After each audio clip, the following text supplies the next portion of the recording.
인생을 바꾸는 영적 습관 2-6 내려놓음을 훈련하라입니다. 아직 말 못하는 아기들도 그 손에 쥔 것을 빼앗으려고 하면 빼앗기지 않기 위해서 온 힘을 정말 아등바등합니다. 그래서 장난하느라 아기의 손가락을 하나씩 하나씩 다 펴서 꼭 그런 삼촌들이 있어요.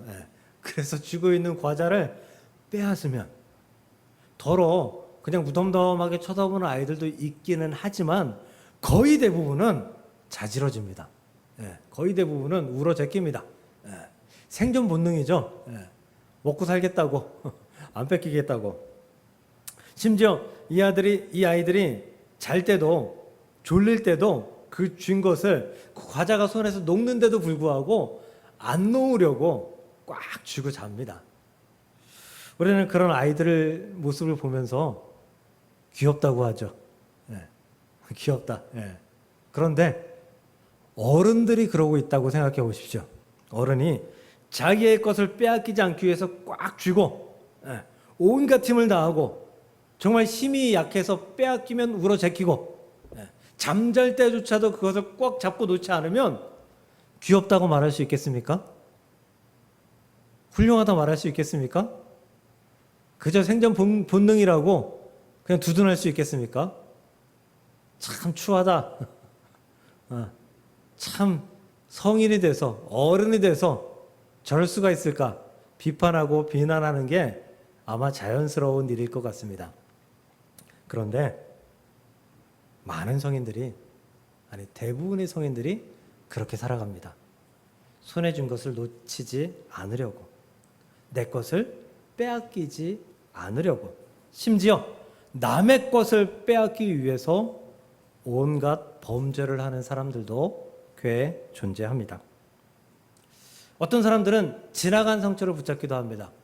그래서 그 상처에 머물러서 굉장히 괴로워하는, 정말 마음이 아파하는 그런 삶을 살아가기도 하고요. 어떤 사람들은 아직 일어나지도 않는 일을 미리 걱정하는, 염려하는 삶을 살아가기도 합니다. 그래서 사람들의 삶을 이렇게 요약할 수 있어요.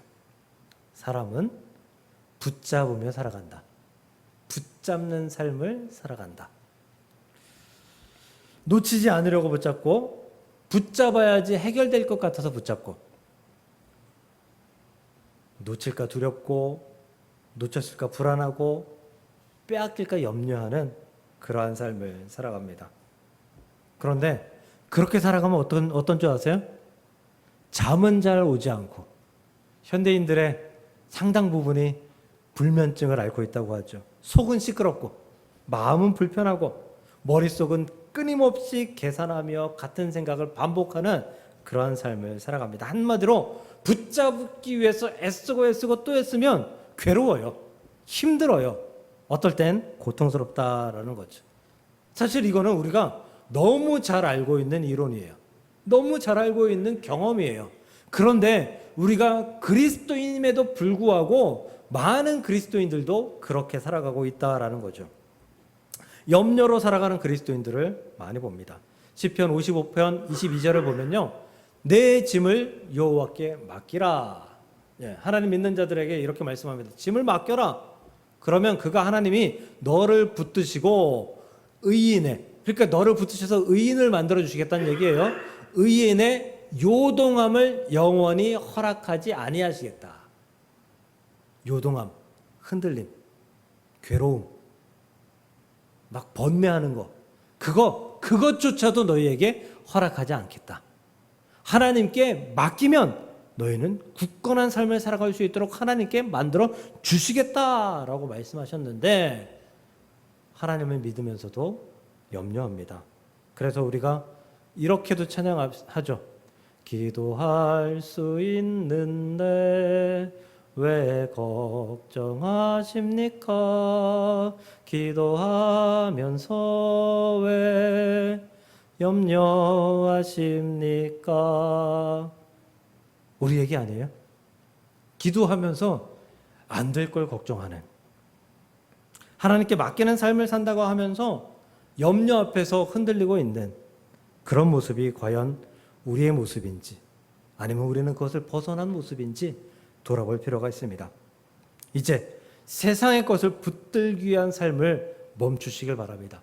그리고 그 붙들었던 것들을 하나님 앞에 내어놓고 하나님께 붙들려 살아갈 수 있기를 주님의 이름으로 축복합니다.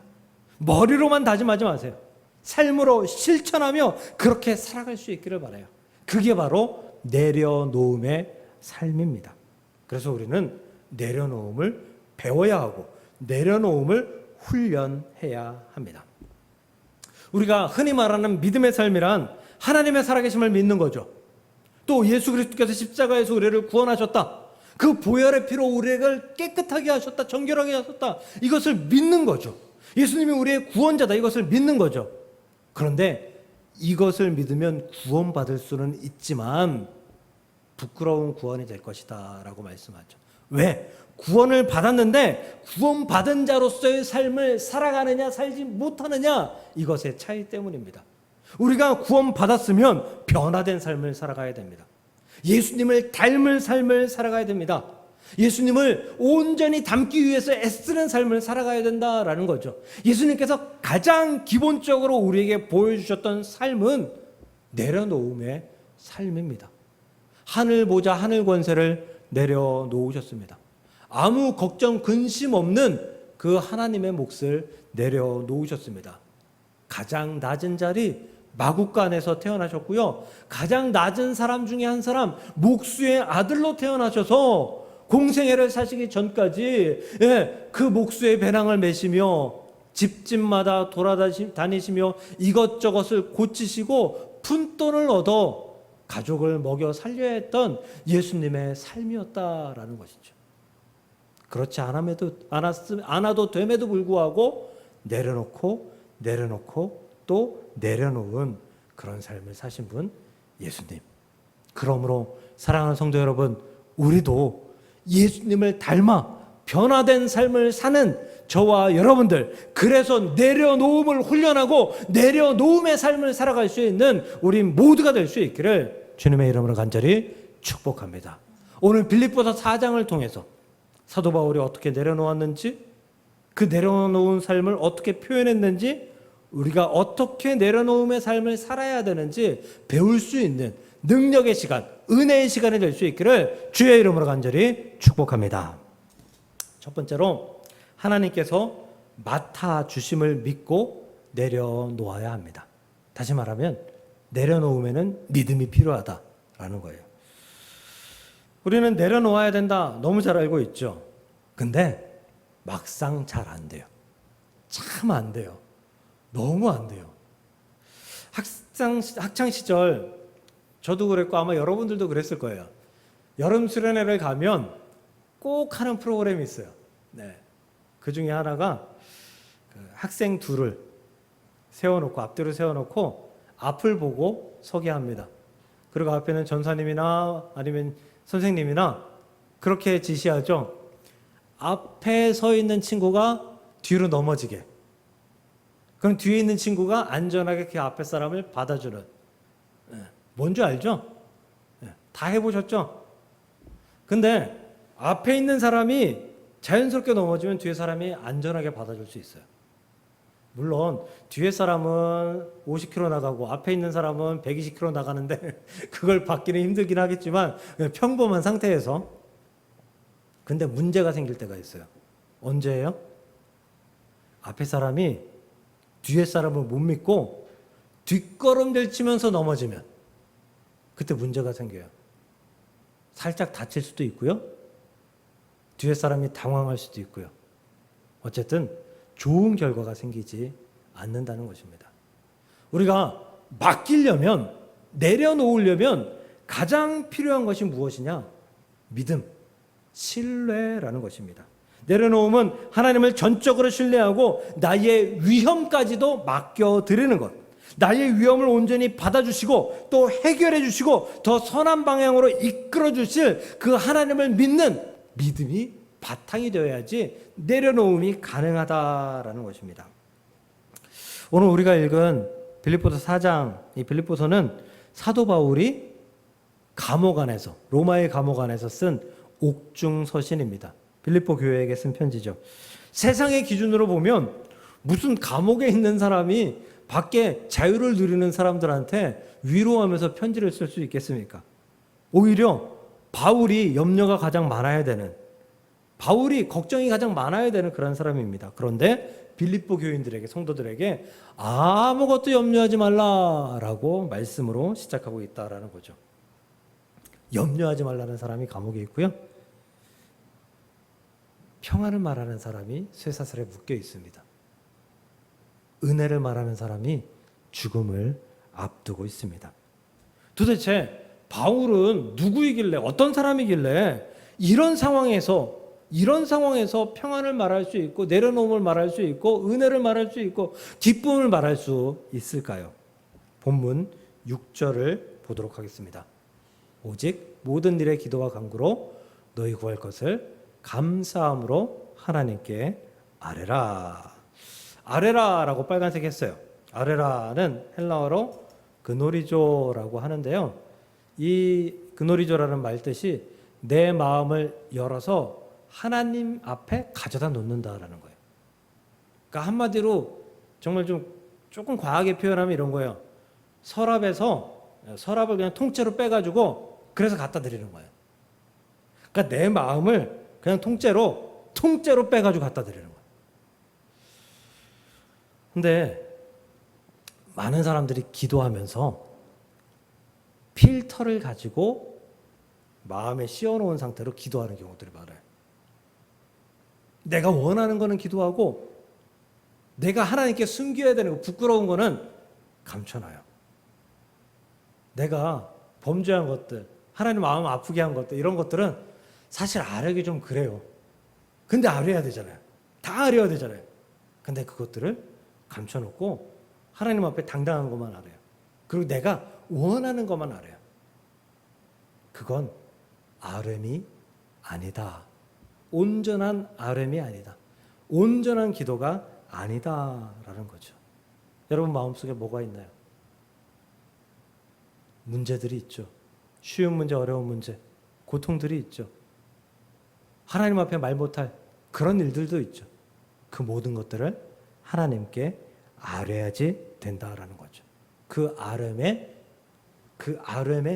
바탕이 무엇이냐? 믿음이다라는 거예요. 제가 백성만 집사님을 못 믿으면 제 비밀 얘기를, 중요한 얘기를 못 해요. 네. 그렇죠. 다 소문날 건데. 네. 제가 만약에 어제 세미나 간다 그러고 놀러 갔다 왔어요. 이런 얘기를 하면 예.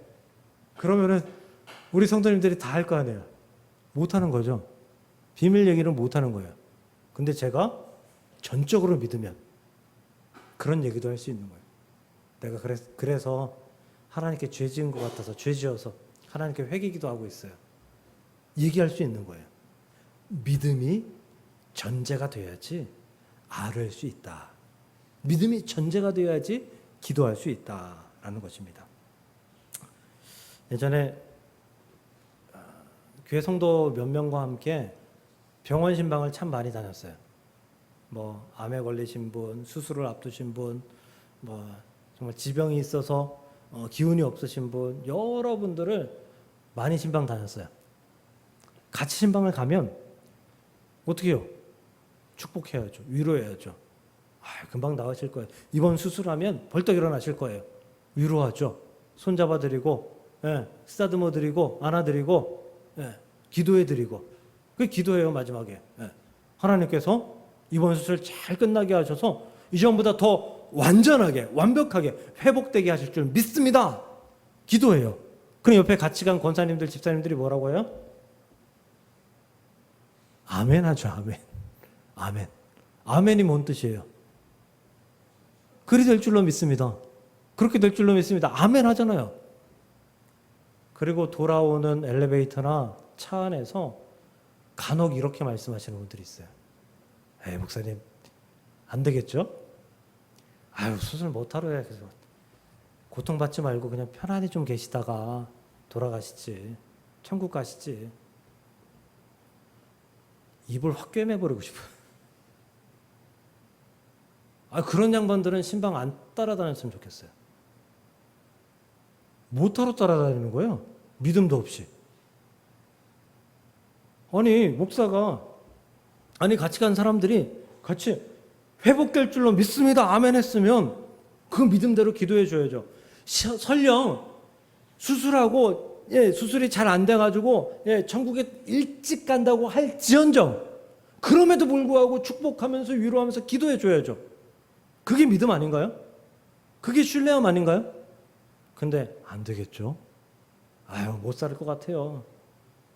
뭐하러 따라다니냐고요. 믿음이 없으면 하나님께 기도 못해요. 기도가 안 되는 거예요. 그 기도 자체가 하나님께 온전히 올라갈 수가 없는 거예요. 그러므로 아뢰고 내려놓으려면 가장 필요한 것이 무엇이냐? 믿음입니다. 믿음을 굳건히 믿음을 다지시길 주님의 이름으로 축복합니다.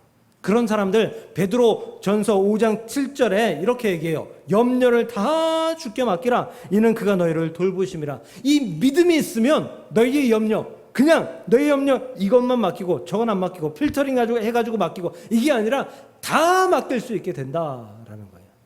우리의 염려를 다 주님 앞에 맡겨놓을 수 있기를, 내려놓을 수 있기를, 그런 믿음의 소유자가 될 수 있기를 주님의 이름으로 간절히 축복합니다. 두 번째로요, 내려놓으면 하나님의 평안을 누릴 수 있습니다. 하나님의 평안을 누려요. 오늘 말씀에서 그렇게 이야기해요. 본문 7절이요. 그리하면 모든 지각에 뛰어난 하나님의 평강이 그리스도 예수 안에서 너희 마음과 생각을 지키시리라. 평강이 온대요. 근데 그 앞에 전제가 달려있죠. 그리하면이라는 접속사는 앞에 문장과 뒤에 문장을 이어주는 거죠. 원인과 결과예요. 앞에 원인이 있어야지 결과가 나타난다 이런 뜻이에요. 그러니까 앞에 것들이 이루어지면 하나님의 평강이 너희들한테 주어질 거야. 앞에 것들이 뭐예요? 아무것도 염려하지 말고 주께 맡기라. 주께 내려놓아라. 그리하면 하나님의 평강이 이루어진다. 공식 같은 거예요. 공식 같은 거. 우리가 그러니까 하나님의 평강을 누릴 수 있는 방법이 너무 쉽죠. 기도의 응답은 참 어려워요. 하나님이 그 애매모호하게 말씀들을 많이 하셔서 참 어려워요. 그런데 하나님의 평강을 누리는 거는 너무 명백하게 되어 있어요. 우리 안에 있는 것들을 하나님 앞에 다 내려놓으면 하나님의 평강이 우리 안에 주어진다. 근데 사람들이 거꾸로 생각해요. 거꾸로. 어떻게 불안한데 다 맡겨요. 불안한데 맡길 수 없잖아요. 아니 그것보다 내 마음이 편안해지면 그때 맡길게요. 사람들은 이렇게 생각합니다. 내 마음에 근심 걱정이 없을 때, 내 마음이 맡길 준비가 되었을 때, 내 마음이 그러면서 믿음을 가져다갔어요. 내 믿음이 그렇게 준비가 됐을 때 맡길게요. 그렇지 않습니다. 먼저 맡겨야 평강이 오는 줄 믿으시길 바랍니다. 왜냐하면 평강은 문제가 사라졌기 때문에 생기는 게 아니에요. 문제가 있을 때도 우리는 평강을 누릴 수 있다는 거예요. 사도 바울이 지금 그러고 있잖아요. 빌립보서 4장에서 지금 그러고 있잖아요. 기쁨을 이야기하고 있는 빌립보서 4장이에요. 근데 지금 어디 있어요? 감옥에 있잖아요. 쇠사슬에 묶여 있잖아요. 이제 죽음을 앞두고 있어요. 사도 바울이 왜 로마 감옥까지 갔어요? 로마 황제에게 복음을 전하려고, 예수 그리스도를 전하려고 간 거잖아요. 자기가 죽을지언정 그 로마 황제에게 예수 그리스도를 전한 이후에 죽겠다. 사명을 가지고 간 거잖아요. 죽음을 앞두고 있어요. 그런데 사도 바울은 평안해요. 평강을 누리고 있어요. 그 감옥 안에서도 기쁨을 누리고 있다 이거예요. 그러니까 평강과 문제는 비례하지 않아요. 평강과 문제는 비례하지 않아요. 문제가 아무리 많아도 평강이 높을 수가 있어요.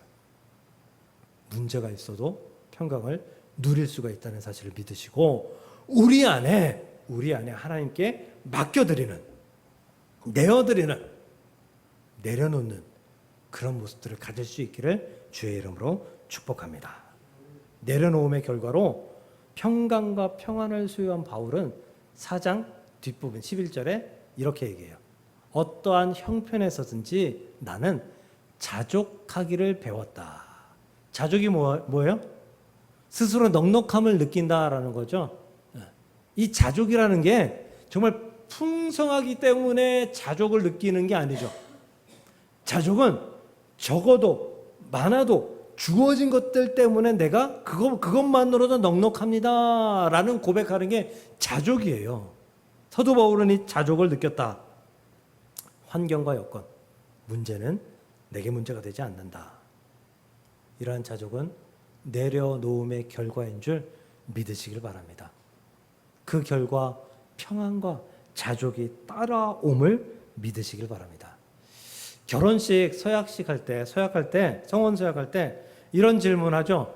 기쁠 때나 슬플 때나, 괴로울 때나 즐거울 때나, 비가 오나 눈이 오나, 뭐 어쨌든 아내를 사랑할 것을 사랑하겠습니까? 뭐 이렇게 묻죠. 남편을 사랑하겠습니까? 이렇게 묻죠.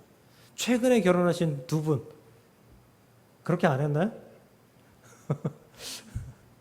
네, 어쨌거나 그러면은 큰 소리로 네 대답하죠. 그런데 그렇게 사랑해서 결혼했는데 몇 개월 지나면 혹은 몇 년 지나면 이런 고백을 하는, 이런 말을 하는 사람들을 봅니다. 남편 숨소리만 들어도 소름이 끼쳐요. 왜? 그 연애할 때 그 깔끔한 모습이 아니거든요. 결혼하면 적나라하게 나를 다 보여주잖아요. 회사 갔다가 집에 들어오면 씻지도 않고 양말 아무데나 벗어놓고 소파에 벌렁 들어 누워가지고 6시 30분부터 야구 쳐다보고 있는 그런 남편 뒤통수 보면서 정말 한 대 확 쥐어받고 싶어요. 아내들은 괜찮냐?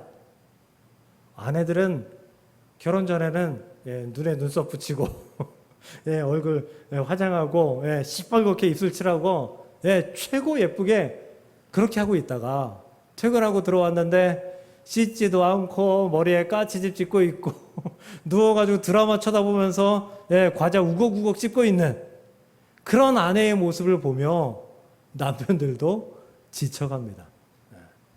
그리고 그런 것들을 느끼면서 서로 뭐 성격 차이네 뭐네 그러면서 헤어질 궁리들을 하는 거죠.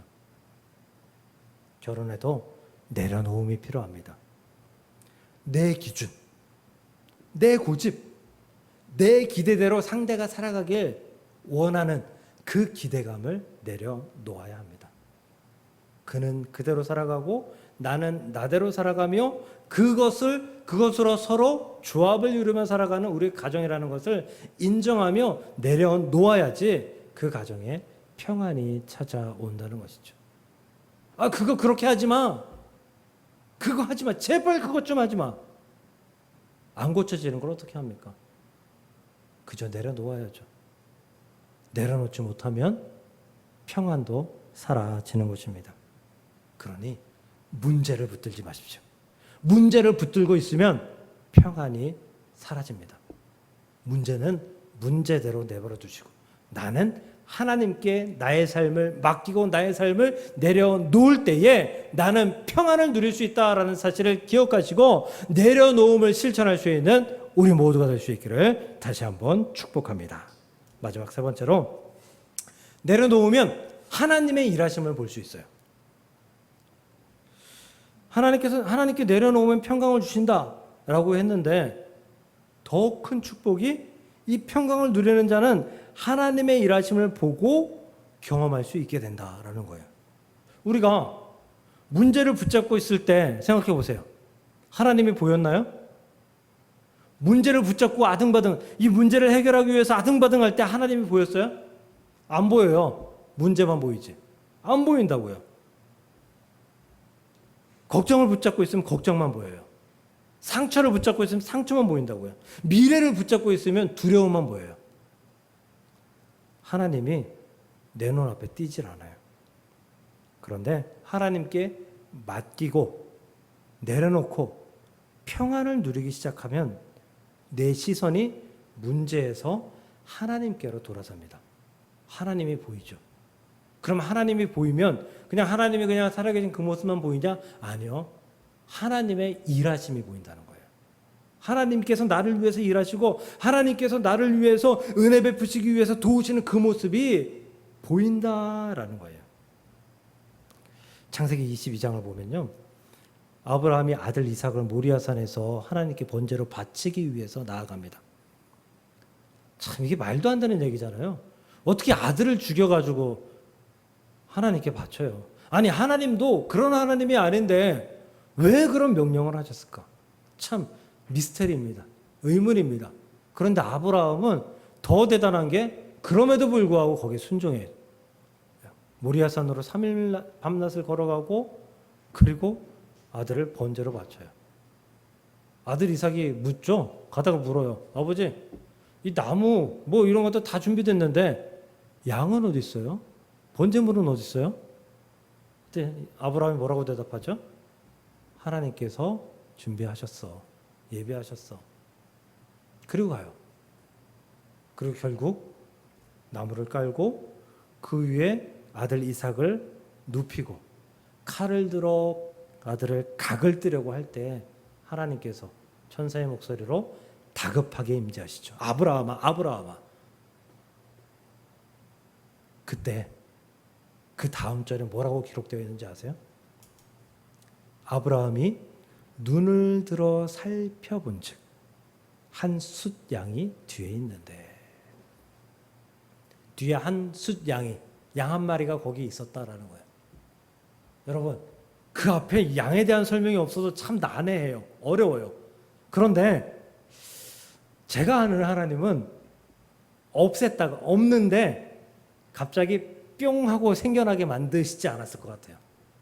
없던 거를 갑자기 어디서 그냥 번쩍하고 생겨나게 안 만들었을 것 같아요. 양은 숲을 사이에 있었던가 어딘가에 있었을 거라고 생각합니다. 그러면은 양이 움직이는 소리라도 났겠죠. 근데 아브라함은 그걸 알았어요? 몰랐다는 거예요. 왜? 문제에 놓고 문제를 그 앞에 놓고 문제만 바라보고 이 문제 때문에 고민하고 번뇌하고 고통스러워하고 있으니까 그러니까 문제만 보이는 거예요. 하나님이 안 보이는 거예요. 하나님이 일하심이 안 보이는 거예요. 그리고 그 문제에서 해방됐을 때 그 문제에서 해방됐을 때 양 한 마리가 보였다라는 거죠. 아브라함이 이 사건을 기록하면서 이 사건을 고백하면서 우리에게 아주 유명한 단어 하나를 남겨줍니다. 그 단어가 뭐죠? 여호와 이레. 하나님께서 예비하셨다. 하나님께서 준비하셨다. 우리도 그런 얘기 참 많이 합니다. 아, 그때 하나님께서 함께 하셨지. 아, 그때 하나님께서 나랑 함께 하신 거. 아, 내가 이제야 알겠네. 지나보니 은혜였더라. 그때 하나님이 나를 도우셨구나. 그때 하나님께서 나를 이렇게 세우셨구나. 너무 좋죠. 그런 생각이 들 때 너무 감사하죠. 그런데 저는 그 감사를 현장에서 느끼고 싶어요. 지금 느끼고 싶다고요. 지금 내가 문제에 빠져 있는 이 순간에 그 하나님을 느끼고 싶다고요. 일하고 계신 그 하나님을 바라보고 싶다고요. 지금 내가 문제에 빠져 있을 때 나를 위해서 앞뒤에서 밀어주시고 끌어주시는 그 하나님을 만나고 싶다고요. 그러려면 뭐 해야 된다? 내려놓아야 된다. 하나님께 맡겨드려야 된다. 아브라함이 이삭을 하나님께 완전히 맡겨드렸을 때에 하나님의 일하심을 바라볼 수 있었던 것처럼 우리도 우리의 모든 문제를 하나님께 완전하게 맡겨놓았을 때에 평안을 누리고 그 평안 가운데에 하나님의 일하심을 바라볼 수 있게 된다는 사실을 믿고 지금 나의 문제를 하나님께 맡길 수 있기를 주의 이름으로 간절히 축복합니다. 그리하면 하나님께서 일하시는 그 모습을 실시간으로 내가 체험하며 나의 신앙을 고백하는 귀하고 복된 삶을 누리게 될 줄로 믿습니다. 그렇게 은혜로운 행복한 삶을 살아갈 수 있는 저와 여러분, 내려놓음의 삶을 살아갈 수 있는 저와 여러분들 될 수 있기를 주의 이름으로 축복합니다. 말씀을 정리합니다. 많은 사람들이 붙잡아야 살 수 있다고 생각해요. 세상 사람들은 무조건 붙잡아야 된다고 생각해요. 그런데 그렇지 않다는 것을 우리가 보여줄 수 있기를 바랍니다. 내려놓으십시오. 하나님께 내려놓으십시오. 맡겨드리십시오. 그러면 하나님께서, 그 문제보다 뛰어난 하나님께서 그 모든 것들을 해결해 주실 줄로 믿습니다. 우리에게 은혜로, 우리에게 축복으로, 우리에게 더 선한 방향으로 이끌어 주시는 하나님의 여호와 이레의 그 모습을 우리에게 보여주시리라 믿습니다. 그러므로 우리가 오직 할 일 하나, 무엇? 내려놓음을 훈련하는 것. 내려놓음이 나의 삶이 되는 것, 그런 모습을 갖는 것, 그것이라 믿으시고 내려놓음을 훈련할 수 있는, 내려놓음에서 승리할 수 있는 저와 여러분들 될 수 있기를 주님의 이름으로 간절히 축복합니다.